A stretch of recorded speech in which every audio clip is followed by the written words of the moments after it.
Aruba por sinha hobby riba lo qual ta cuida recurso natural. Aqui na Surinam, Clevia Park tá lugar onde local como turista por vai desahogar de quizás vida de rotina hobby pisar de trabalho. Nós conversar com representante de Clevia Park, que conta-nos como lo por implementar algo similar riba nos isla.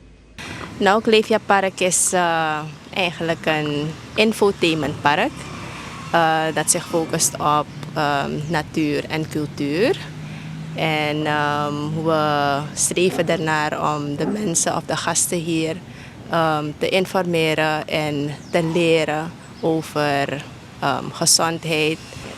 Nou, waarom is dit belangrijk in Suriname, maar misschien nog in de hele wereld?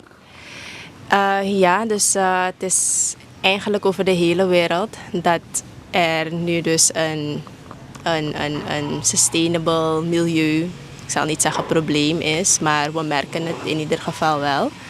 En daarom is het voor ons belangrijk dus om mensen te informeren en eigenlijk terug te brengen naar ons natuur en het begin, omdat het eigenlijk allemaal daarmee start. En hoe probeert nou Clevia Park dit doel te bereiken? Ja, dus hoe Clevia Park dit doel wil bereiken is om mensen of onze gasten te informeren over ons natuur. En daar vind je dus overal op het park informatieve borden. Ik kijk nu dus naar daar en ik zie bijvoorbeeld informatie over de bijen, over honing, over de wortelen, like gember, die allemaal gezond zijn.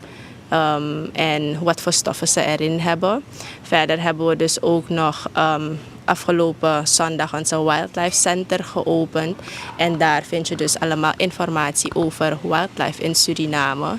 En dat moet allemaal beschermd worden. Nou, dit idee of kunnen we ook misschien nog een andere soort zoals eiland in Aruba nog kunnen implementeren? Ja, zeker.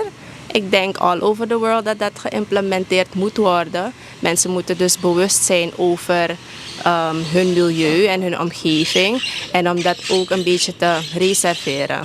Ja, en dat is zeer belangrijk misschien nog voor de toekomstige generaties.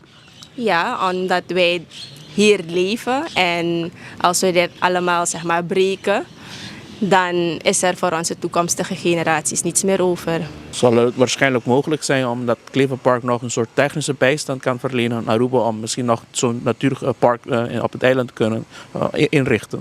Ja, zeker. Het is er hier al, we zijn er al mee gestart. Dus het zou eigenlijk, ja, ik zou niet zeggen starting from the bottom of helemaal from scratch.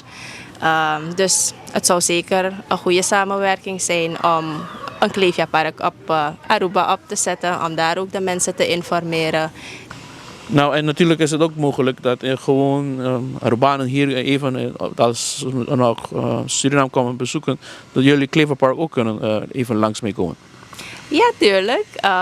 We zijn open. We zijn elke dag open hier zo op het park van 10 uur 's morgens tot 8 uur 's avonds. Op de zondagen hebben we dus onze herbal market, waar dus alle informatie wordt tentoongesteld. We hebben dus ook voorlichters die je zou kunnen voorlichten over onze gezondheidsproducten en ook over onze Wildlife Center. We hebben hier ook een boomhuttenmuseum dat zich dus ook vertelt eigenlijk het verhaal hoe wij hier ook samen kwamen. Alle bevolkingsgroepen hier zo in Suriname. Dus het is een hele leuke infotainmentpark. En natuurlijk, als jullie hier zo op vakantie zijn vanuit Aruba, dan nodig ik jullie uit om langs te komen op Clevia Park. Voor die Paramaribo Suriname, met Marcus Pinoza, pa24hora.com. Nos te promete de noticia.